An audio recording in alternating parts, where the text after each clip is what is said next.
I've been attached with the feeling of now waking up with you by my side. Nag-post nga ito ang ating Donnie Pangilinan sa kanyang social media account na kung saan sa bawat larawan ay makikita nga talaga kung gaano kagwapo itong ating Donnie, na kahit sobrang bata pa nga nito ay talaga namang marami nga ang humanga sa kanya. At narito pa nga guys ang bawat larawan, sabay-sabay nating tingnan.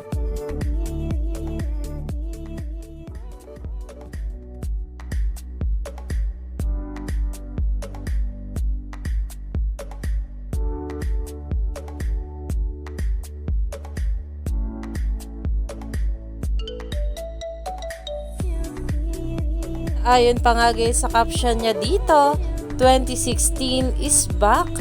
Talagang napakomento nga rin dito itong si Mami Maricel ng Epic. Alam naman natin na ngayong 2026 ay marami nga nagsasabi na talaga namang 2016 vibes nga raw. Kaya naman talagang maging ito ang ating Donnie Pangilinan ay nakitrend na nga dito. Kaya naman marami pa talaga tayong dapat abangan sa ating couple ngayong araw.